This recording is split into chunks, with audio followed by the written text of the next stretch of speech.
Notre petit...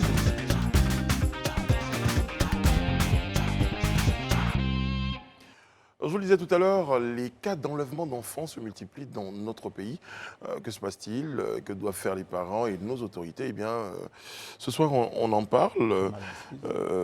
Et pour en parler, justement, Élisée, on va s'appuyer sur cette situation-là. Oriana, je crois que vous pourrez nous en parler, de ce bébé donc, qui a été enlevé mardi, donc hier. Tout à fait, par sa nounou, donc, Oui. qu'on appelle parfois femme de ménage domestique. Donc elle est arrivée à l'aide d'une connaissance pour rendre des services domestiques à cette famille le 10 février. Et puis le 15 février, ils ont constaté donc la disparition de leur enfant. Ils ont donc ils ont essayé de lancer des avis de recherche, contacter tous les services de sécurité possibles avant qu'ils aient un coup de fil où on leur disait que justement l'enfant se trouvait dans un commissariat, donc celui de Divot. C'était aux alentours de 23 h. Le père a affirmé en tout cas ne pas avoir de forme de rancune, d'être seulement heureux d'avoir retrouvé donc, sa fille. Donc c'était une petite fille.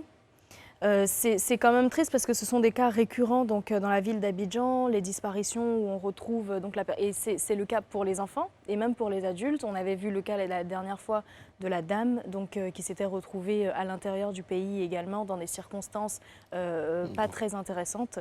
Donc c'est assez récurrent et ça appelle à la vigilance. D'autres cas d'enlèvement sont signalés.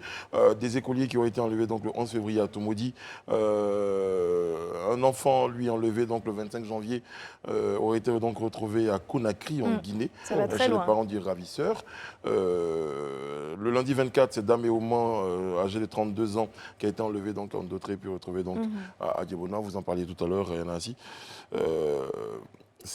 Élisée Bologbeu, déjà, avant de venir à vous, Alain Toussaint, j'ai tout de suite entendu une réaction. Vous êtes horrifié face à ce phénomène. Oui, bien sûr, parce que là, on est carrément, on part des fantasmes à la réalité, en fait. Et le danger est permanent pour à la fois les adultes et les enfants. Là, vous indiquiez le cas de cet enfant qui se retrouve à Conakry. Donc, cela peut laisser supposer que c'est le travail de nombreux réseaux qui opèrent. Et d'ailleurs, Interpol, la police police internationale, a produit il y a quelque temps un rapport sur ces enlèvements, sur ces rapts, ces kidnappings d'enfants. Et malheureusement, très souvent, c'est pour servir à un commerce d'organes, quand les enfants vraiment sont, comme on dit, malchanceux, et dans le moins pire, excusez-moi, des cas, souvent c'est pour répondre à des demandes d'adoption illégales ou illicites. Donc c'est quand même une situation extrêmement préoccupante et je pense qu'il faudrait que les autorités nationales et internationales prennent cette affaire à bras-le-corps. Peut-être que c'est un phénomène qui existe, hein, Élisée, mais il a pris des proportions qui sérieusement inquiètent. Oui, effectivement, comme tu le dis si bien, moi je n'ose même pas imaginer la peine et le traumatisme des parents qui traversent de telles situations. Déposer un enfant à l'école ou laisser un enfant à la maison et puis tu reviens, tu ne le retrouves plus et tu n'as aucune idée. Déjà le cas de ces 3 enfants, par exemple, 3 écoliers à Tomodi qui ont disparu et dont on a retrouvé un et les 2 autres, on ne sait pas aujourd'hui. J'imagine la peine des parents en ce moment précis.